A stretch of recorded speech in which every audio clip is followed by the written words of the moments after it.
Foi interessante ouvir o painel anterior e, enfim, ver as diferentes visões e provocações. E uma coisa que, principalmente vendo esses vídeos agora sobre ruas e calçadas, né, então eu trabalho com mobilidade, e o que a gente percebeu, e muito ligado com o painel anterior, é que a discussão do que a cidade de fato precisa, ela atualmente acaba sendo tratada na imprensa, na mídia de um modo geral, de forma muito partidarizada, né? Então, acho que o caso de São Paulo ficou bastante claro nas eleições do ano passado. Isso foi comentado também. Então, a discussão passa a ser se a ciclovia é coisa de comunista e se a ciclofaixa é para quem que serve.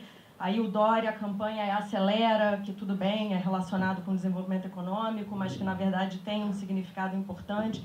E a gente deixa de discutir, de fato, o que é que São Paulo precisa, o que é que Rio precisa.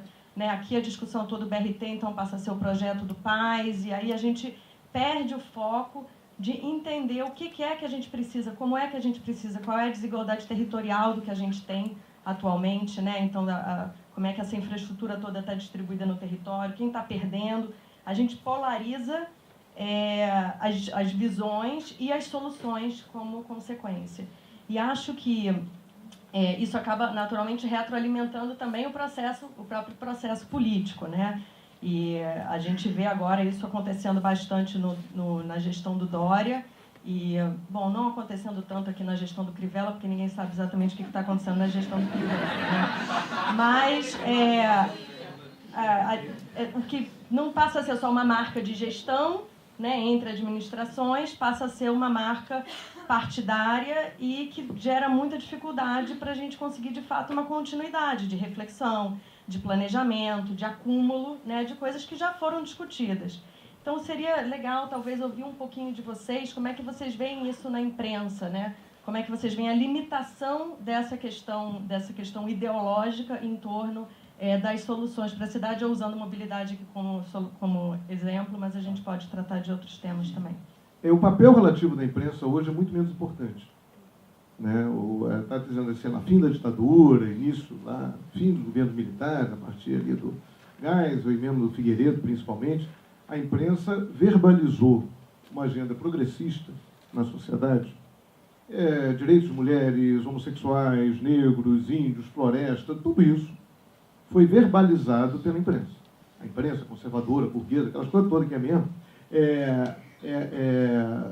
ela verbalizou inquietações, MST, sindicalismo, né, no ABC, o novo sindicalismo brasileiro. Então, ela tinha uma relevância social muito maior do que tem hoje. Primeiro que era para citar o título aqui de um livro de um professor, ex-professor meu, Muniz Sodré, tínhamos o monopólio da fala. Felizmente, não temos mais. Então, a informação chegava na sociedade sempre mediada pelos jornais. Os jornais eram muito relevantes em todo esse processo. Não é que não sejam mais relevantes, mas até pelo impacto da internet, das mídias sociais, todos perdemos leitores, ouvintes, telespectadores, todos. Né? Então, houve um processo no mundo inteiro. E, ao mesmo tempo, as redes sociais, ali, em parte, o consumidor passou a se satisfazer, né? Ficar satisfeito, passou a ficar mais satisfeito com aquela informação da rede social, até porque, de um modo geral, ele seleciona aquilo que ele quer ler.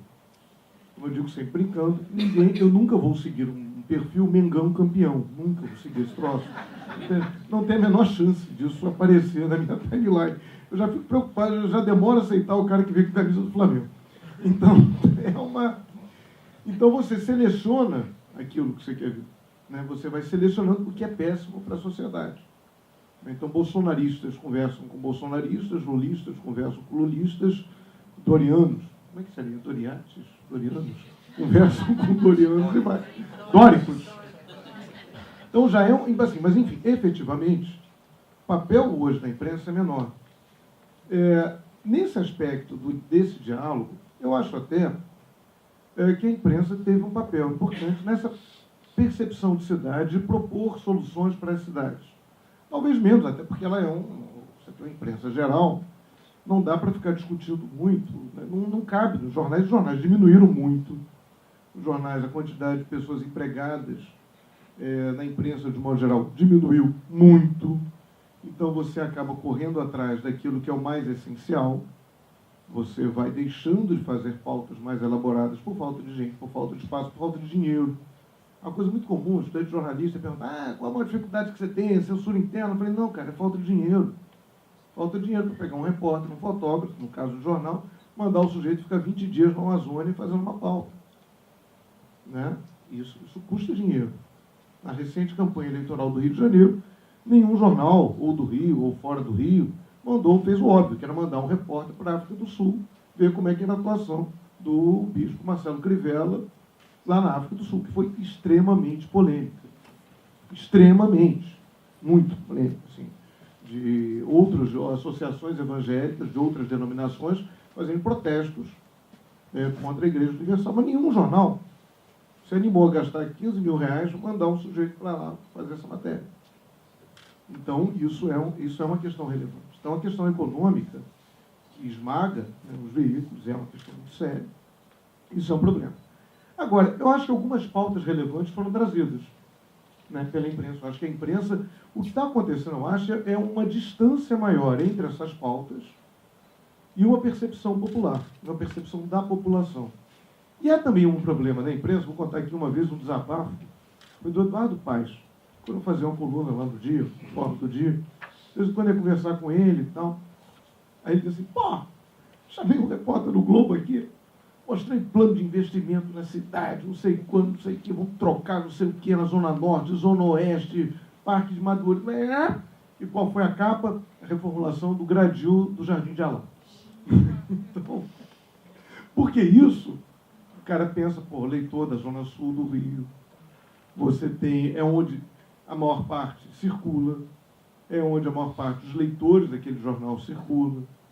E aí o jornalista, muitas vezes também, às vezes até por desconhecimento, né, por desconhecer o que se passa em outras áreas da cidade, isso nos torna mais insensíveis a essa realidade. O BRT, cara, quem já passou, quando eu vou lá em Madureira, vou lá na Feira das Iabás, vou lá na Portela e tal. Cara, o circuito do BRT é um atentado. Tudo melhorou a vida das pessoas? Melhorou. Mas o BRT divide bairros de uma maneira grotesca. Quando se pensou em fazer faixas exclusivas aqui na Rua Jardim Botânico, há uns 10 anos por aí, houve uma grita miserável. Quando o Luiz Paulo Conte, que ali perdeu toda a minha confiança, ele, urbanista, quando ele propõe abrir um buraco ali no fim do Leblon para transformar a Delfim Moreira numa via expressa, o urbanista propôs isso, foi uma grita miserável. Agora você passa ali, chegando ali da Madureira, ali Campinho, o grau de intervenção que o BRT fez, a divisão que ele faz, não é tão grave quanto a divisão da linha do trem nos subúrbios da Central, e eu sou criado em Piedade, morei em Piedade até os 15 anos, quando eu fui para a Zona Sul, ou seja, para o Meier. Então você tem não tem ideia, meu irmão. Até Maresia tinha. Então, você tem uma percepção da cidade que isso passou batido. A imprensa não avaliou o impacto urbanístico da linha do BRT. Mais pertinho, bem pertinho. A imprensa não avaliou, e eu me culpo, na época eu estava no Dia também não me culpei, não percebi, o absurdo que é a ciclovia Tim Maia. Aquele troço é uma coisa grotesca na Niemeyer. Você olhando de fora, quando caiu, aí eu notei, parece uma dentadura, parece que botaram um aparelho de dentes na vida da Niemeyer, você olhando do mar para dentro, ou seja, pouca gente vê, mas caramba, é uma paisagem. É uma ciclovia muito pouco usada, porque ela é muito... Meus pais moram na Barra, volta e meia passo por ali, que é perigosa, porque você não tem válvula de escape, você não tem saída. Se você for assaltado ali, qual é o risco do cara te jogar dentro do mar? Fora sem falar em erro de projeto. Então aqui foi uma cochilada braba da imprensa. Cochilada braba. Aquilo ali não era para ter sido feito. E a SEDAI, ao mesmo tempo, levantou, aliás, a tubulação de esgoto. É horrível, é um dos caminhões mais bonitas do Rio de Janeiro. Você passar da Niemeyer, hoje é horroroso, é triste, é deprimente. Isso foi feito com silêncio, inclusive, até onde eu sei, das próprias entidades de arquitetura e urbanismo, dos jornais, dos estudantes de arquitetura e urbanismo, da associação de moradores. Que legal, vai ser linda a ciclovia. Assim, para quem está dentro da ciclovia, é legal. Mas para quem está fora, o impacto que isso gera na cidade, a relação custo-benefício para a cidade, que isso não foi discutido. Então, a gente vai abrindo mão de algumas discussões que a imprensa meio que reflete uma certa parcela da população. Ela não vai querer ser hegemônica, não vou falar por toda a população. A imprensa fala mais ou menos para os seus iguais. Mas ela sempre teve uma preocupação maior, que é a questão de remoção de favelas, a famosa remoção de favelas. Antiga, que essa discussão foi levantada muito pelos jornais, pela imprensa, de um modo geral, criou-se uma espécie de consenso. Não tem que remover nada. Mas também não precisa urbanizar também. Isso aí também deixa como está. Mas então, só para concluir, fazendo aqui uma provocação em relação àqueles vídeos, nada daquilo é por acaso. Eu costumava já dizer isso, eu tenho um querido amigo, Luiz Antônio Simas, que repete isso com frequência, que agora é colunista do Globo, também trabalhava comigo lá na CBN e tal, que diz, o projeto do Brasil deu certo. O Brasil foi projetado para dar certo, uma sociedade escravocrata, excludente, elitista. Isso deu certo. É mentira achar que o Brasil deu errado. Então, esse país foi pensado há 500 anos para ser desse mesmo jeito. Quando você busca mudar um pouquinho que seja, dá uma confusão miserável. Então, as nossas cidades, é só você andar pela rua, andar pelo Leblon e andar por Piedade, dentro da mesma cidade. 2 bairros urbanizados. Né? Você vê, o projeto de urbanização foi feito. Só que para o Leblon a gente faz mais caprichado. A Piedade, Realengo, piora, Santa Cruz, valha-me Deus. Então, isso não é por acaso. Não é que as pessoas não sabem, não é que os prefeitos não sabem, não entendam o mínimo disso. Eles entendem, sabem. Mas eles governam, de acordo com seus próprios interesses. Nossas calçadas são ruins porque queremos. Ou então, a calçada do Leblon é muito melhor do que a calçada do Meia. É muito melhor. Estou falando ainda de bairros aqui, para cá, razoavelmente para cá. Então, isso não é por acaso. Saneamento a gente não tem porque vai melhorar a vida de pobre. Aí tu vai gastar dinheiro com pobre. Só que eu acho que a história do saneamento é quase metafórica do Brasil. Chega uma hora que é tanta sujeira que aí afeta a vida do rico. Aí afeta a vida do rico. Aí primeiro a Baía de Guanabara foi poluída, a Praia de Botafogo é um lugar legal, não dá mais para ir na Praia de Botafogo, não dá para ir na Praia do Flamengo, aí Copacabana já dá. E a gente tem um problema no Brasil inteiro, um grande problema. Nosso litoral é grande demais, então tem sempre uma praia ao norte que a gente pode ir. Aí suja aqui, a gente vai indo um pouquinho mais para o norte. Né? O Rio de Janeiro foi assim, você foi indo. No caso, fomos indo para o sul. Né? Aí vai, Ipanema, Leblon, aí São Conrado, sujou também, que o papai fazer esgoto na Rocinha, gastar um dinheirão com pop, porra. Aí você vai para a Praia da Barra, aí a Barra Sul você vai para o Recreio, aí você vai para Búzios. Né? Aí, sei lá para onde você vai. Então, essa aqui é uma tradição na vida de qualquer cidade brasileira. Você vai poluindo o centro, você chega em Salvador, você só vai lá para Estela Maris, que é lá perto do aeroporto. Então, assim, agora, isto não é por acaso. Isso é proposital. A gente não gosta. A sociedade brasileira, a sociedade do mandante, né, falar assim, não deve ser nenhum conceito sociológico disso, não gosta de pobre. E a gente faz o possível para piorar. Há 500 anos que se faz o possível nesse país para piorar a vida do pobre, melhorar de quem não é pobre. Só que aí piora tanto que aí começa a afetar a vida do rico. Aí não dá mais para ir à praia, aí não dá mais para ir à rua, tem que cercar os prédios. Hoje é muito engraçado, para concluir mesmo. É uma coisa muito comum, nada mais parecido com a Rocinha do que o Jardim Pernambuco. São locais que são fechados, são locais de difícil acesso, locais que tem milícia, tem dono, tem gente armada nos 2 lugares. Os condomínios fechados da Barra, em concepção, são muito parecidos com as favelas, que são isolados. Você, para entrar ali, é uma confusão. Meus pais moram. Né? Então, é muito parecido com favela, tem que pedir autorização. Senão leva bala também, igual a turista espanhola lá. Então, a gente conseguiu construir uma cidade que nega a ideia de cidade, que é uma cidade não integrada. Agora, repito, isso, de uma certa forma, foi planejado. Não foi por acaso, não. Bom, eu queria pegar esse gancho aqui do Molica, que falou com veemência, para discordar, não frontalmente, como o Plínio discordou da Consuelo, mas discordar. Eu acho que esse projeto, que foi esse mesmo, em 500 anos, mas acho que até esse projeto fracassou. E eu acho que a atitude mais egoísta que alguém que trabalhou por esse projeto, as gerações, cujas famílias trabalharam por esse projeto, que é exatamente, não precisamos fazer nada para pobre, porque afinal de contas, pobre não é nada, a atitude mais egoísta que uma pessoa dessa pode ter, além, claro, de desistir do Brasil de vez e morar fora, mas seria de apostar em políticas públicas que beneficiem o pobre. Porque essa política pública, na verdade, vai estar beneficiando a ele próprio, da melhor forma possível. Ou seja, quando a gente falou ali em esgoto, eu lembro de um número que o ano passado me chocou bastante, que era de uma pesquisa da CNI, Confederação Nacional da Indústria, aquele antro de comunistas, isso é só porque eu discordei dele, que dizia que era uma revisão sobre qual era a nossa perspectiva de saneamento básico universal no Brasil. Pelos estudos feitos anteriormente, essa previsão era que em 2030 o Brasil conseguiria ter saneamento básico universal, ou seja, basicamente uma privada em cada casa, é isso. Depois ligada à rede de esgoto, se tudo desse certo. Depois, no ano passado, a CNI, aquele antro de comunistas, foi obrigada a rever essa projeção para 2054. Então, pasmem vocês, chegaremos à metade do século XXI ainda sem uma privada na casa de cada família brasileira. E essa privada, quais seriam os efeitos imediatos dela? Ela não tem cor ideológica, ela não tem absolutamente nada. O efeito imediato dela seria diminuir o número de doenças. Ao diminuir o número de doenças, diminui o quê? Diminui os problemas com a ausência de trabalhadores no trabalho.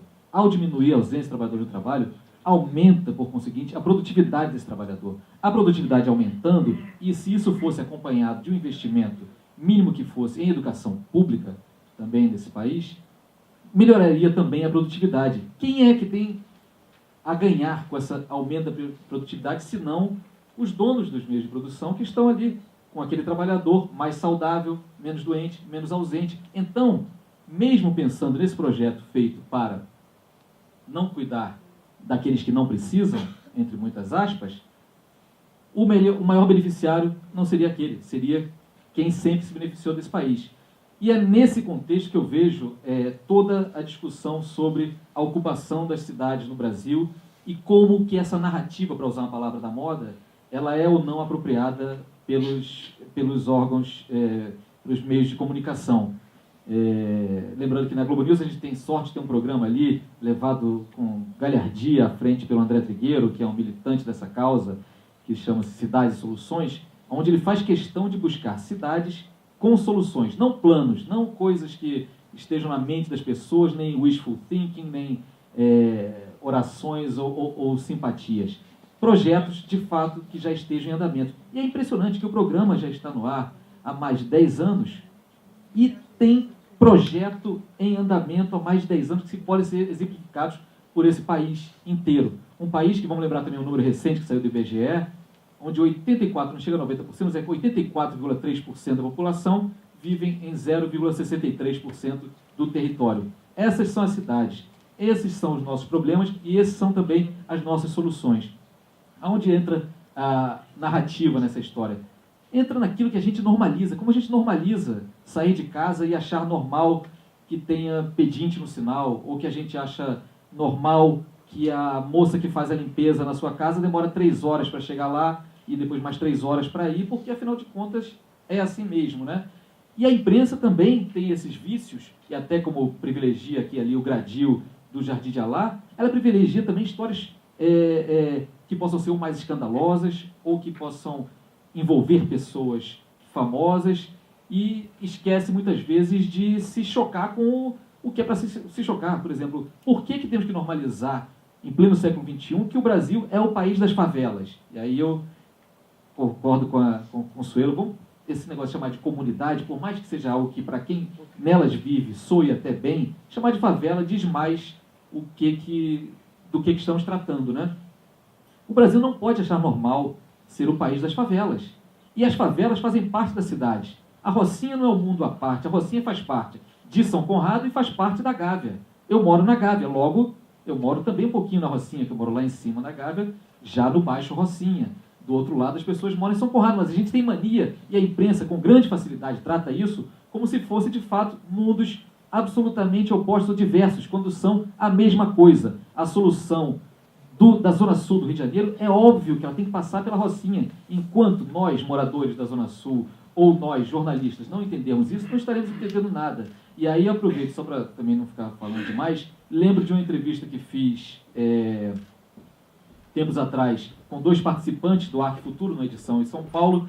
Um era o Alexandros Washburn, que foi o planejador urbano, né, o urbanista ali do Bloomberg, que, entre outras coisas, fez ali aquela recuperação de Times Square como um espaço público, tirando os automóveis, devolvendo aquilo aos pedestres, e também fez o Parque High Line, que é aquela recuperação também de uma antiga via férrea, que seria, se ao invés de termos, por exemplo, implodido a perimetral, tivesse transformado a perimetral num parque verde ali e tal, eu não estou defendendo isso como solução não, mas seria mais ou menos o equivalente, transformou ali um pedaço de 2,5 km de vias férreas suspensas em um parque onde a prefeitura investiu 100 milhões de dólares. Muita gente questionou inicialmente aquilo ali, só que aquilo ali gerou construção de edifícios em volta que acabaram se valorizando a ponto de valer, hoje não, já há algum tempo, na época que eu fiz a entrevista, já há alguns anos, já valia ali 3 bilhões de dólares, mostrando que políticas públicas podem sim ser também políticas altamente rentáveis para a cidade como um todo. Melhorou o Highline, melhorou tudo.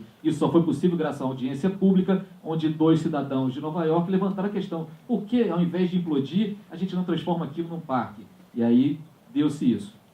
E só para fazer meu fecho, essa questão, tanto do saneamento quanto da ocupação um pouquinho mais ordenada da cidade, é uma questão que, esta sim, contrariamente a alguns movimentos que a gente vê surgir ali, eu acho que ela é absolutamente apartidária. Absolutamente apartidária, porque ela beneficia todo mundo e não tem nada a ver com ideologia.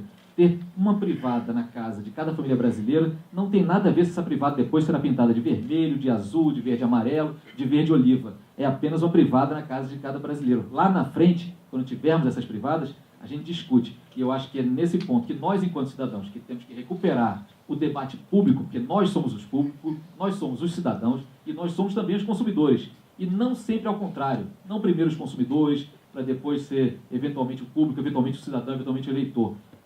Essa discussão é nossa. E se é nossa, é também da imprensa, que somos nós também. Então cabe aos consumidores de notícia, hoje em dia pulverizados também por conta da internet, e aqueles que produzem o conteúdo de informação, que somos nós, tornar esse conteúdo cada vez mais relevante para instigar ali a inquietação, a curiosidade e para mostrar que tudo está interligado. A gente tem uma normalização muito grande, como você fala. Então, um exemplo que, de novo, é de São Paulo, apesar de que eu não sou de São Paulo, mas é que em 2015, no Diário de São Paulo, porque nessa questão partidária, de que o Haddad quer diminuir a velocidade, quer pôr ciclovia, quer pôr faixa prioritária para ônibus, que absurdo isso, porque, afinal de contas, vai contra o projeto original Brasil, uma manchete no Diário de São Paulo falava: diminuição de velocidade diminui o número de mortes, redução de velocidade, mas a que custo? Essa era uma manchete no Diário de São Paulo. A que custo? Ao custo econômico, talvez congestionamento, enfim, que inclusive já existem vários estudos e modelos que mostram que nem esse impacto... Exatamente. Mas, assim, que responsabilidade social é essa, né? O Guardian fez uma... em que eu até comentei uma vez em São Paulo, no evento do Arquifuturo, que eu achei interessantíssimo, o jornal Guardian, né, da Inglaterra, fez um grande levantamento sobre áreas pseudopúblicas, né? Então, esses parques como o Highline, que adoro, acho fantástico e tal, mas que, na verdade, não são exatamente públicas, eles são mantidas por recurso privado e que, portanto, as regras do jogo são diferentes, né? E aí, que regras são essas? E alguém está questionando? Porque a gente, de fato, precisa de mais financiamento para a infraestrutura da cidade. Então, a gente precisa diversificar, entender como é que as parcerias público-privadas vão funcionar, mas isso traz tem um impacto, né? E aí, na Inglaterra, mais de 50 áreas públicas, então praças, parques, começaram a ser mapeadas, áreas que são mantidas com recurso privado. E aí começaram a entender o que acontece nessa área de fato. Você não pode se manifestar, você não pode... Então, eu provavelmente, se chegar com meus filhos, fazer um piquenique na grama, até dar uma cochiladinha, posso, mas se eu fosse mendigo, já não poderia, né, cochilar. Você não pode fazer nenhum tipo de manifestação, você não pode dar entrevista, você não pode tirar foto sem autorização, a não ser que você esteja ali, família, classe média, digamos, no Brasil, né? Ali aí você poderia tirar foto. Então, tem uma série de questões, e essas questões não são públicas. Então, eles começaram, o Guardian começou um trabalho, tá super documentado, é maravilhoso, de entender quais são as regras de cada lugar. O atual prefeito, Sadiq Khan, se não me engano, né? então se pronunciou recentemente que vão então rever como é que são as regras, que tipo de regulamentação que os mantenedores podem fazer ou não. Mas isso a gente não vê na imprensa. O Highline, eu estava lá semana passada, você não pode você não pode subir com a sua bicicleta no Highline. Não pode. Você não pode, a noite está fechada. Você não pode simplesmente sentar lá à noite, bater um papo. Não pode. Fechada a área. Tem uma série de limitações numa área pública. Então, acho que esse tipo de questionamento, essa responsabilidade social de questionar um pouco, ok, no caso, por exemplo, financiamento, precisamos, mas e aí? Como é que vai ser? Como é que a gente consegue assegurar o interesse público, de fato, da massa? Né? Estamos falando aqui de princípios democráticos e não só da coisa pública ali, né? Republicana. Mas, de fato, como é que todos vão conseguir ter acesso a isso? Como é que todos podem utilizar, se beneficiar dessa infraestrutura? Acho que essa é uma questão importante e que eu não vejo muito, não tem visibilidade na imprensa, na mídia, de um modo geral. Né? Acho que é uma questão, como a questão da velocidade também. Então, a gente vai normalizando isso e sinto assim, que tem um gargalo, tem pouco recurso, tem, enfim, pouco repórter para cobrir, mas tem também uma pedagogia urbana muito pobre, eu acho, nesse questionamento do que está acontecendo. Então, o legado das Olimpíadas foi excelente, expandiu a rede de transporte do Rio de Janeiro. A gente já parou para analisar quem é que, de fato, a renda nessa infraestrutura? A gente fez essa análise. Né? Aí você vê, na verdade, a gente beneficiou o mesmo grupo, concentramos benefício público. Então, tem alguns questionamentos que a gente não vê eles indo tanto a fundo. Eu sou fonte de imprensa, todo dia a imprensa liga, a partir de 4 da tarde, número desconhecido a gente já nem atende, né? Não. Você pode dar umas aspas? Não, olha só, a matéria quero só... Ui? Assim, é dessa superficialidade, e isso vindo de tudo quanto é jornalzão, Folha, Estadão, Globo, né?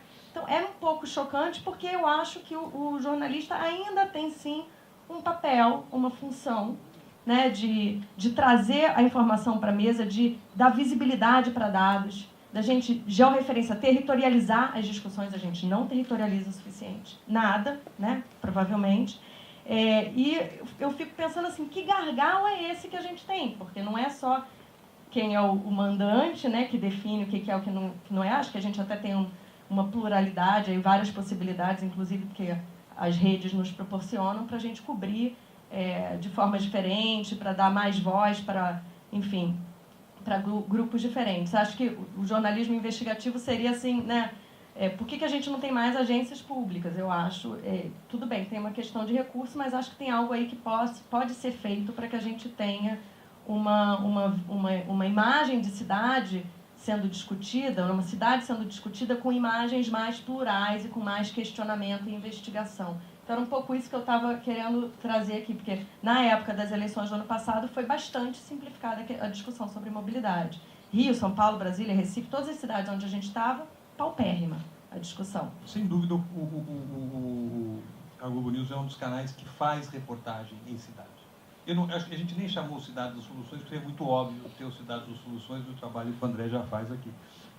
Vocês tiveram um trabalho sobre periferia importante, que era as tendências de periferia. Isso para a gente revelou essa cidade que a gente desconhece de fato, e até dos hábitos, de indumentária, de uma série de coisas, de adereços até que, enfim, importantes. E vocês têm agora passado uma série de documentários, inclusive um recente, O Sol Nascente, que era impressionante, sobre outras cidades fantasmas. Aí uma pergunta, quer dizer, isso tem audiência? Por ser televisão por assinatura e não televisão aberta, isso ainda faz uma diferença. Então, por mais que tenha audiência, são audiências muito menores do que você teria se fosse um programa passado na televisão aberta. Então, você pode contar na casa de muitos milhões, e uma audiência de 100 mil pessoas a 200 mil pessoas na televisão por assinatura, onde o universo de competição é muito mais vasto, ela é uma grande audiência. Então, nesse sentido, eu diria que esses documentários, essas reportagens têm, assim como aquela do crescimento do islamismo em algumas favelas de São Paulo, e até os programas que debatem temáticas internacionais. Sobre ainda também a clusterização, a tribalização da mídia, a minha impressão é que isso é um fato, mas às vezes também a gente sabe quem já teve a oportunidade de ir às vezes, num supermercado americano, por exemplo, um supermercado... Americano é bem a cara, né? Que às vezes o excesso de oferta ali de detergente, você entrou para comprar um detergente e você tem 220 tipos de detergente, você às vezes sai sem o detergente. Você fala, eu não sei o que eu não tenho capacidade intelectual para comprar um detergente no supermercado americano. Então, às vezes, esse excesso de informação, esse fluxo tão gigantesco, tão caudaloso que está aí ao alcance de um clique para a gente o tempo todo, ele traz ali também embutido algumas armadilhas. E aí, por isso que às vezes a gente volta às referências. A gente pode fazer uma referência ao Guardian, que construiu, principalmente ao longo dos últimos anos, essa condição de ser uma referência não só para assuntos de cidade, desenvolvimento, mas também para discussões políticas. Ou a gente vai nas referências dos grandes nomes, na França você vai no Monde, nos Estados Unidos você vai a volta do Washington Post com tudo, o Boston Globe, depois do caso Spotlight, que a Consuelo também tive o poder de entrevistar lá um dos jornalistas que participou. E então tem algumas marcas que, se elas não fizerem muita borrada, elas conseguem ainda manter o suficiente de apelo, curiosidade, inquietação para se manterem referências. E surgem outras. No universo tão gigantesco de podcasts que você vai encontrar no mundo ali, transmissões gravadas que você pode ouvir na hora que quiser, sobre os mais variados temas, mas também vão criando ali as suas referências. Eu acho que o momento é muito complexo para os meios de comunicação tradicionais, que precisam se manter relevantes para se manterem saudáveis economicamente, mas ao mesmo tempo, e aí aquele velho clichê da crise e oportunidade, do ideograma e tal, não sei o quê, mas é verdadeiro também, porque há uma imensidão de possibilidades de você se tornar relevante, você se manter relevante e alimentar isso. Só por isso acho que a gente não para de trabalhar nessa profissão também, porque os desafios são enormes. Eu acho que há sim esse caminho possível e várias formas. Então você tem a tecnologia funciona a nosso favor hoje em dia. Então eu trabalho com televisão desde sempre e vi uma evolução assim em termos de equipamento, de peso, de espaço que ocupava, do que é uma equipe de TV, o que você consegue fazer hoje em dia com muito menos, e ao mesmo tempo você tem o risco de todo mundo estar usando drone para tudo, né? Será que faz sentido isso, ou será que você tem a hora certa de usar o drone para aquilo, te dar um contexto que ajude a entender aquela problemática, aquela questão assim? Então, eu acho que as possibilidades são infinitas, eu acho que há nomes relevantes, eu acho que a imprensa ainda não morre dessa vez, acho que tem espaço para isso. E só para não deixar de aproveitar esse pedaço do microfone para repisar naquela tecla de coisas que não têm ideologia, vou contar 2 episódios rapidinhos. Uma vez eu fui à Sibéria, estava fazendo uma série lá sobre os BRICS, aí foi uma cidadezinha do interior chamada Kogalin, e essa cidade tinha 35 mil habitantes naquele momento, assim, isso foi há poucos anos atrás. E um funcionário da prefeitura me mostrou com orgulho um mapa da cidade. E o mapa da cidade, lá no meio daquela neve toda, ele tinha metade só preenchido. Existia outro mapa, mas eram cores mais leves e as ruas estavam lá, algumas sem nome, assim tal. Aí ele falava, na verdade, a cidade que existe hoje é essa daqui. Essa aqui é a cidade pronta para dobrar de tamanho, se ela crescer. Ou seja, é claro que isso era um modelo stalinista de fazer as coisas. Você não era exatamente numa democracia tudo mais complexo. Você tem que consultar os moradores do local, você tem que discutir com a população o melhor uso de um parque novo ou como vai se dar a iniciativa público-privada para controlar aquela região ali. Mas todos esses modelos são possíveis, né? E aí, só voltando de novo ao Washburn, que foi o cara lá do Bloomberg, em Nova York, ele olhava assim uma favela em São Paulo e dizia, olha só, minha mãe nasceu numa ilha grega. E se pintasse de branco essas favelas aqui, seria muito parecido com o lugar onde nasceu minha mãe. Eu nunca me assustei com favela aqui em São Paulo, porque me lembrava muito as ilhas gregas. A questão é que, por opções históricas e por opções políticas ao longo do tempo, nunca se pensou que a mesma estrutura que funciona aqui no chão deveria funcionar também ali. Mas a partir do momento que essa convicção existir, não só naqueles que sentem falta dessa infraestrutura que já vivem lá, mas também nos que estão aqui embaixo e que muitas vezes determinam as políticas públicas, eu acho que isso aqui vai ficar mais parecido com a ilha grega do que com a favela brasileira. A gente sempre tem que ter o olhar do estrangeiro, né? O olhar de quando a gente vai para um país que a gente não conhece, olha, ih, caramba, sei lá, primeira surpresa, primeira vez que eu fui à Europa, tinha 24 anos, aí 2 surpresas, aquele negócio de parar, pisar na faixa de pedestre e o ônibus parar. Outra surpresa, você vai no ponto de, inclusive ali em frente ao Abbey Road, né? Coitado, o inglês não deve aguentar mais aquilo, né? Aquele bando de turista chato, fazendo foto, atravessando, repetindo a cena do que os caras pararam para mim. Outra coisa, o horário, você para no ponto de um ônibus, né? Na época, pré-internet, muito pré-internet, e tinha ali os horários que os ônibus iam passar. Isso é um grau de civilização, é tão simples. Isso é um grau de civilização, de respeito ao cidadão, de respeito, de relação correta com a cidade. São coisas simples que a gente não faz. E outro ponto que eu acho também, estava falando, Heinlein, o projeto do Porto Maravilha. Eu cheguei, na época, ainda estava lá no dia, né, fazendo informe, cheguei a fazer algumas notas sobre isso, discutir questão de habitação e como a imprensa, eu acho que ela é um outro, também uma parte da sociedade que não discutiu o Porto Maravilha. Não, inclusive, repito, também os arquitetos, também urbanistas, não discutiam uma questão óbvia, a falta de habitação no Porto Maravilha. Aquilo ali virou cenário. Porto Maravilha hoje está arriscado a virar um parque temático. Enquanto tem evento, quando tem segurança, com trenzinho, tem parque temático. Aí não se discutiu a habitação. Tem um queridíssimo amigo meu, Rafael Vidal, que cuida ali da Casa Porto, ali no Lago de São Francisco da Prainha, toda hora eu estou lá. E ele é um batalhador, mora no Morro da Conceição e tal. E assim, como você aproveitar, dialogar com aquelas pessoas que moram ali do lado, você vai discutir o Porto Maravilha, né? Vai ter tal, os terrenos vão valorizar. O que você vai fazer com o dono da lojinha de bicicleta, com a travesti que mora ali, com o outro, com o pobrezinho, a merceariazinha? Como é que você vai fazer para aquilo ali tenha vida? E como é que você vai criar unidade de habitação? Locais de moradia, para que as pessoas morem ali, para que aquilo ali tenha movimento o dia inteiro. Caramba, eu não sou urbanista, eu não sou arquiteto, mas isso é meio óbvio, né? Isso é uma coisa meio óbvia. E a sociedade carioca, no máximo, ficou discutindo se valia a pena demolir a perimetral ou não. Legal, demoliu a perimetral. Legal. Né? Seria grato ao Eduardo Paes pelo resto da vida por ele ter demolido a perimetral. Mas como a gente não discutiu o resto? Isso é uma intervenção na cidade.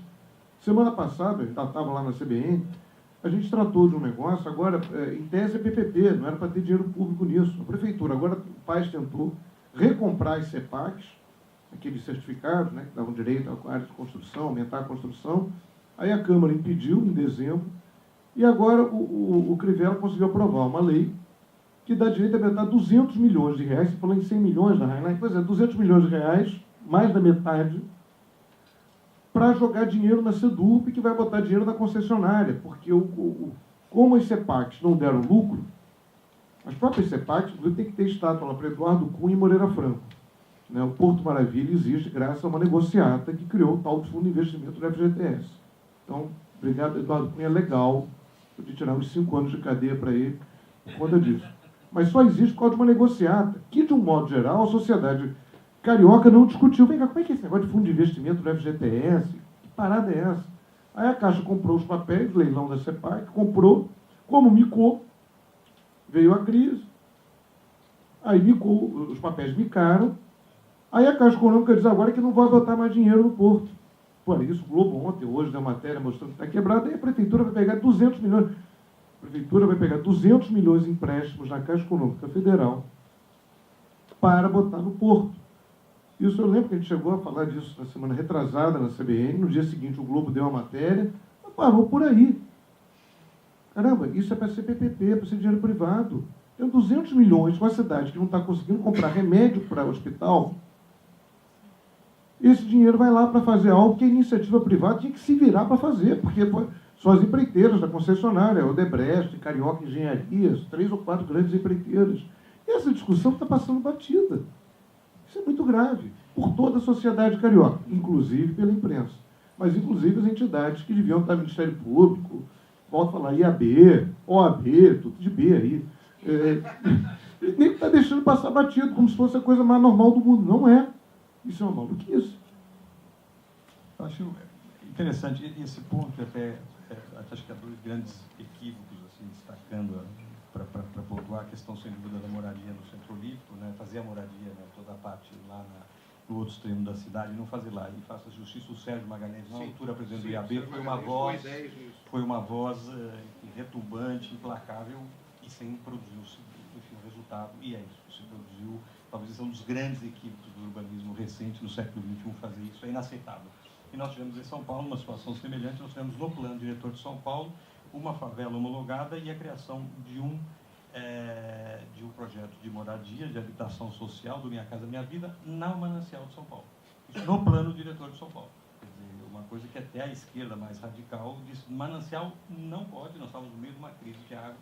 Então, grandes equívocos continuam sendo produzidos e eles passam de uma maneira inacreditável na cidade.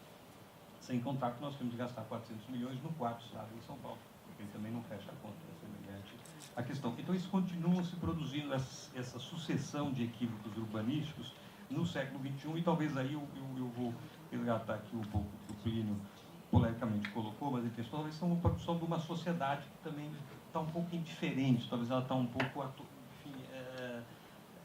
atordoada, ou enfim, não está realmente ativa nessa questão. Embora isso esteja mudando, e aí é que vem, e eu queria conduzir aqui pelo caminho, até entrando na questão das políticas públicas, que sempre entra, sem dúvida, o que transforma é política pública. O que acontece é que as políticas públicas no Brasil, elas são fruto de dois componentes, invariavelmente dois componentes dessa sociedade, que é governo e iniciativa privada. Invariavelmente a sociedade civil, ela é, enfim, talvez assim, afagada em algum momento, mas nunca, de fato, envolvida e engajada. E por isso as políticas públicas não transformam. Tem alguns fatores aí. Um deles é que a imprensa normalmente, ou com grande frequência, ela se pauta muito mais em cima do impacto que pode ter uma notícia ruim do que o impacto de notícias, chamadas notícias boas, né? Notícia não deveria nem ter essa gradação, mas tem. Se for notícia ruim que acontece num lugar rico, por exemplo, um atentado em Paris, então é a tempestade perfeita, assim, tal, para a imprensa, porque você vai falar uma referência de uma tragédia que acontece num lugar pobre, em Bangladesh, ou numa periferia aqui, ganha de fato menos espaço. Há uma gradação ali, que eu não sei se é perversa, mas que não é nem sempre racional, mas que coloca, sim, esses níveis de importância. E as pessoas, os profissionais de imprensa, me coloco entre eles também, obviamente, precisam se policiar para não se deixar atingir por esse vagão que vem assim como se fosse natural. Não é natural. Isto o espaço que as boas notícias deveriam ter, o espaço que elas merecem. Se aquilo atinge e os seus desdobramentos atingem tantas pessoas, isso é notícia em si. Então, acho que isso tem que ser repisado sempre para a gente conseguir fazer. Mas é claro, se uma situação está dentro da normalidade, de uma suposta normalidade, aquilo não chama atenção.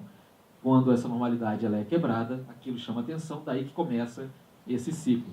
Mas eu acho que há espaço para isso, eu acho que o maior número de atores nesse universo, produzindo mais notícias, chamando a atenção dos grandes meios também, ele é benéfico nesse sentido, porque você vai atrás, às vezes, de algo que saiu num blog, de algo que saiu num site pequeno ou no jornal local, e você tem mais chance de acesso a essas coisas hoje em dia. Então estão aí as oportunidades, é só agarrá-las. E é claro, ao público consumidor dessas notícias, ao leitor, ao ouvinte, ao assinante de uma TV por assinatura, a todos esses, cabe também devolver esse questionamento. Mas por que isso não aparece também?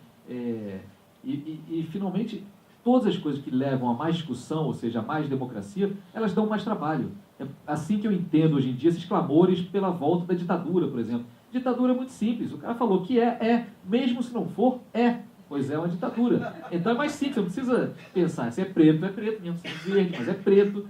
E a ditadura é simples. Democracia dá trabalho mesmo. E eu acho que é hora, assim como outro dia eu estava ouvindo, até no Festival Piauí Globo News de jornalismo lá em São Paulo, a ministra Carmen Lúcia, antes daquele pronunciamento mais confuso ali, tal, digamos, em relação ao caso do senador Aécio, ela dizia que chegou a hora, calhou que nesta geração agora, ou seja, em todos nós que estamos vivos nesse momento do país, explodisse a panela de pressão que vinha sendo criada. Ninguém podia ignorar que a corrupção era algo que víamos trazendo conosco e achando ali normal, que vimos enriquecer muita gente, que sabíamos que aquele enriquecimento não podia ter. Pelo menos quem trabalha sabe que para você trabalhar e enriquecer, de fato, dá muito trabalho. E tem gente que enriqueceu à nossa volta, que a gente sabe que não podia ter enriquecido assim. Ia chegar um momento que isso ia explodir. Então, por sorte ou por azar, caiu no nosso momento, nessa passagem aqui, disso ter explodido. Então, cabe a nós também aproveitar o que isso dá de oportunidades. Então, não aceitar mais uma série de práticas, seja ela no trato com a coisa pública, no trato com a coisa privada. Lembrar que capitalismo, ele enseja o risco, não existe um investimento capitalista, de fato, que não traga ali uma carga de risco, e o risco é bom, porque o risco, normalmente, ele pressupõe uma recompensa melhor se tudo der certo. Se der errado, paciência, era o risco. Vamos embora, vamos tentar de novo, mas ele está ali. A gente inventou essa jabuticaba também, que é do capitalismo sem risco. A gente investe aqui, mas se estiver dando prejuízo, o governo banca, e o governo é incompetente, porque está gastando dinheiro, então não sei o que. Então, não, vamos assumir os riscos. E vamos assumir também as responsabilidades. Isso vale para a imprensa e vale para a sociedade. O Estado ainda nos pauta muito. Né? E talvez aquela velha discussão, né? No Brasil, nos Estados Unidos, os caras criaram a primeira sociedade, o Estado veio depois. Aqui no Brasil, os portugueses chegaram e criaram um Estado, e a sociedade tenta se criar até hoje, uma sociedade que não se identifica com o Estado. Eu lembro quando eu era pequenininho, meu pai é mineiro, lá de Viçosa, aí a gente ia lá, né? A velha Rio Juiz de Fora, ia para lá. Eu achava interessante que os carros, quando havia uma blitz na estrada da Polícia Rodoviária Federal, os carros piscavam o farol, avisando, tem uma blitz. E eu ali, né, pequenininho, legalista, tal, filho de pais legalistas, mas se a polícia está ali para proteger a todos nós, por que você avisa para o outro que tem uma blitz? Cá, fica um problema. Mas, enfim, então a gente desconfia do Estado. A sociedade brasileira, em seus diferentes níveis, ela desconfia muito do Estado. Né? Então, nós não gostamos do Estado. Talvez o Estado tenha se punido, talvez o Estado tenha nos imposto. Até hoje, a sociedade brasileira não tenha rediscutido bem esse troço. Mas isso se reflete também no jornalismo. Nós ainda somos muito reféns do Estado. Nós somos ainda muito reféns do Diário Oficial, da declaração do ministro, do governador, do juiz, ministério, essa cobertura da Lava Jato, né, em que pensa, é claro, se eu estou aqui, se eu, repórter, recebo um vazamento, é claro que eu vou publicar. Vazem para mim, pensem em mim, não ligue para ele. Claro, mas é uma diferença. Eu participei da cobertura do caso Collor. Tinha muito vazamento? Tinha. Teve momentos assim, que eu participei disso. Zé Dirceu, grande deputado, grande vazador. Zé Dirceu, para jornalista, que depois ele apanhou muito, coitado. Mas, coitado não, mas enfim. Já teve uma vez que eu estava no gabinete do Zé Dirceu, em Brasília, eu na Folha de São Paulo, ele pegou 4 envelopes. E cada envelope, um para mim, outro foi para Marta Salomão. Não tinha dinheiro não, viu? Era só informação. Então isso, mas tinha, claro, vazamento, mas tinha também uma investigação particular, que nesse caso da Lava Jato teve menos. Também é outra dependência do Estado, ou do Ministério Público, ou do juiz, mas isso em todos os níveis. O jornalismo, ainda, e a sociedade brasileira, quando você falou no capitalismo, o BNDES é o capitalismo sem riscos. O caso JBS mostra como foi feita essa associação, né? A Mira Leitão sempre falava essa política das campeãs nacionais, ou dos campeões nacionais, não sei se o masculino ou o feminino, ou seja, o Estado elege determinado grupo de empresas que vai pegar dinheiro barato e vai fazer um desenvolvimento, mesmo que seja desenvolvimento, seja matar boi no exterior. Então a gente ainda tem isso. Eu acho que nós temos dificuldade de pensar inverter esse processo, pensar da sociedade para o Estado.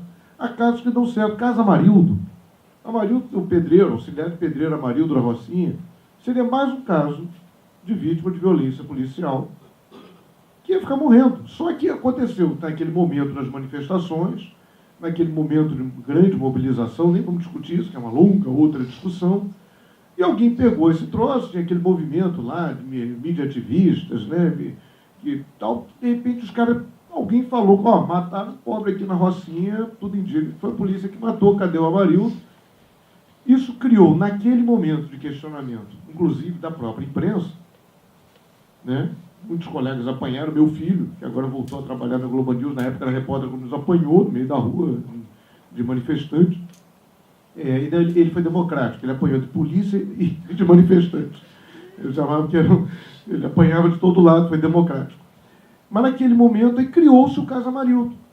Amarildo começou do nada. Quem levantou o caso Amarildo, talvez algum jornal tenha registrado, mas quem mobilizou foi via internet, foi via Facebook, foi ver mídia livre, como é que é? Mídia ninja, os mídia ativistas de um modo geral. Então ali criou-se um fenômeno que partiu, a grande mobilização do caso Amarildo não começou com a imprensa que várias vezes já transformou Chico Mendes, que era um cara desconhecido nacionalmente, mas virou um grande mito, né? Quando um grande nome virou um grande caso, quando o jornalismo decidiu cobrir Chico Mendes. Mas, ao contrário também, eu acho que a gente tem que reaprender a pensar a sociedade. Né? Todos nós, no caso Porto Maravilha, foi claramente isso. A gente recebeu aquela informação, que legal, vai mudar o porto, puxa, que legal. Ciclovia, que legal, vai ter uma ciclovia linda, mas qual o impacto ambiental disso? Qual o impacto na cidade? O custo-benefício dessa porcaria? Então, a Olimpíada, eu era favorável à Olimpíada, achei legal quando o Rio ganhou. Aí você faz, que é uma coisa que o Sérgio Magalhães sempre fala, e o Sérgio Magalhães faz uma comparação dizendo que aquele núcleo central de Paris, ali, os arrondissements, aquilo ali cabe, segundo ele, mais ou menos, da Praça da Bandeira para a zona sul do Rio. Então ele defende a cidade concentrada, que é muito melhor. Aí o governo Carlos Lacerda expandiu a cidade para a zona oeste. Aí você faz aquele investimento todo pesado na Barra da Tijuca, que, claro, beneficiou. Claro, moradores de Santa Cruz, Paciência, Campo Grande, melhorou a vida deles com o BRT, melhorou. Mas o BRT levou aqueles grandes... Onde era a Vila Olímpica, né? Que está abandonado, porque o mercado em crise não está vindo, botou transporte, botou um BRT na porta daquele transporte, que não tinha, um lugar completamente isolado. Hoje é mais fácil chegar lá. Então, essa discussão que não rolou durante a Olimpíada. Não rolou na sociedade, e aí a sociedade, a imprensa é uma parte relevante, mas não é a única parte da sociedade, essa discussão a gente tem que ter. Talvez inverter um pouco essa lógica, pensar menos com a cabeça do Estado. Né? Pensar mais com a cabeça de contribuinte, de cidadão. Nós é que pagamos aquela porcaria toda, no fim das contas. Eu queria lembrar o Rafael Braga também, eu acho que é um caso agora, que foi porque eu fiquei impressionada até quando ele saiu agora para a prisão domiciliar, né, com a comoção, não sei, o meu Facebook, pelo menos, eu uau! E achei que é impressionante, né, como que a classe média, de repente, se apropria, o susto que deve ter sido, inclusive para ele, em determinado momento, entender a mobilização que tinha em torno dele, né, da vida dele. Acho que interessante isso. Só antes de eu falar a questão da sociedade civil, essa questão do porto, né? Então, a gente fez uns estudos que mostrava que o Minha Casa Minha Vida 1 e 2, 90% dos empreendimentos da faixa 1 estão localizados no extremo da Zona Oeste, muitos para lá de Santa Cruz, né? Para lá mesmo, a 6 quilômetros de Santa Cruz, que é a centralidade mais próxima. Né? 1,5 km de distância da entrada de um dos principais empreendimentos em Palmares, chama Palmares, para um ponto de ônibus, 1,5 km para o ponto de ônibus mais próximo. Né? Então, ao mesmo tempo em que a cidade continua nesse processo de expansão, enfim, que a gente já vive há bastante tempo, algumas décadas no Rio, tem esse projeto da cidade compacta, da Smart City, etc., com todo o vocabulário que a gente quiser, para o porto. Né? Então, duas forças que competem ao mesmo tempo e que, enfim, duas forças opostas e que, sim, tipo Sérgio Magalhães, uma outra pessoa, né, alguns estudos, alguma coisa aqui, mas uma discussão mais estruturada, de fato, de que cidade é essa que a gente quer continuar expandindo, não quer, a gente quer continuar baixando a densidade, não quer, e se for analisar todas as licenças dadas para novos empreendimentos, a gente fez essa análise, eu não tenho nem os números aqui de cabeça, mas entre 2009 e 2014, assim, mais de 50% continuam sendo para a Zona Oeste, apesar do plano diretor da cidade, os planos, né, definir que o adensamento precisa acontecer no centro e na Zona Norte. Bom, mas aí eu queria falar sobre sociedade civil, porque eu acho interessante isso que você fala, a gente é pautado pelo Estado. Né? E aí eu acho que é importante a gente... desculpa ser chata, mas parar para pensar um pouco assim, até talvez a teoria da sociedade civil, né? O que é de fato esse pilar sociedade civil em relação ao pilar Estado e ao pilar mercado, né? Porque a sociedade civil foi lá atrás por Hobbes, entendida como inerente ao Estado, no momento absolutista, né? No Locke, é um remédio ao Estado, também é inerente ao Estado. Em Tocqueville, não, é inerente porque a gente precisa do associativismo da sociedade para a gente conseguir progredir enquanto sociedade, mas eu acho que o nosso entendimento de sociedade civil aqui, ele é muito baseado no entendimento do Gramsci, por um lado, né, que é da luta, a sociedade civil tem um papel de questionamento do discurso hegemônico do Estado e do mercado, e provavelmente isso vai ser por luta, E acho que a gente precisa cada vez mais usar um pouco esse olhar da luta, mas com o olhar do Habermas, aí, que é a sociedade civil pode nos possibilitar uma arena de diálogo, mas para isso a gente precisa estar bem informado, a gente precisa estar equipado, a gente precisa ter, de fato, movimentos que consigam articular suas causas. E acho que a agenda urbana exige causas articuladas, porque o acesso à moradia está totalmente vinculado ao acesso à mobilidade, que está totalmente vinculado a discussões sobre violência, que está totalmente vinculado a questões de gênero, a questões de idade, enfim, e por aí vai. Como é que a gente consegue, então, capacitar, articular, né, organizar essa agenda da sociedade civil, que claro que vai ter diversidades e pluralidades, mas conseguir acordar, né, o que minimamente a gente consegue acordar para conseguir avançar com a agenda urbana em contraponto à agenda hegemônica que vem do Estado e, principalmente, cada vez mais do mercado, que é, de fato, a agenda que vai definir a cara da cidade, né? Então, ou ela é o indivíduo, e aí é com a cidade informal, ou ela é com o mercado, que é, de fato, quem vai financiar a cidade, né? As cidades do futuro, enfim, as cidades do presente já estão sendo financiadas. Acho que a gente tem, enquanto sociedade civil, digo aqui enquanto sociedade civil, né? Estou aqui representando uma ONG. A gente tem uma oportunidade. Então, essas agendas todas, a discussão sobre corrupção, então, elas nos dão, de fato, elas abrem oportunidades para que a sociedade civil faça... Vamos nos organizar aqui, vamos entender como é que a gente quer caminhar, que cidade é essa que a gente quer. É expandida, é compacta, é desigual, não é? Enfim, todas as desigualdades no território.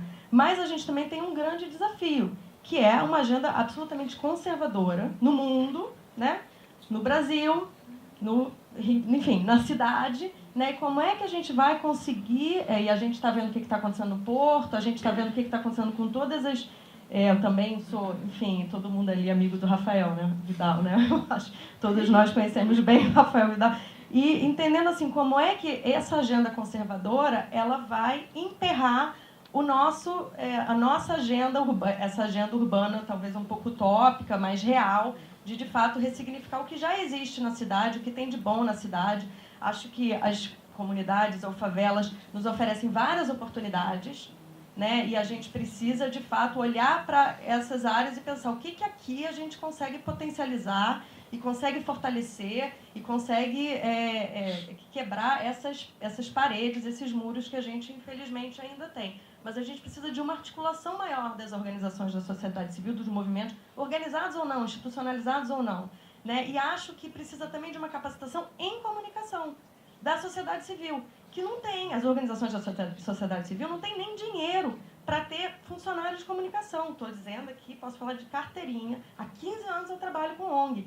Esse é o recurso que a gente não tem.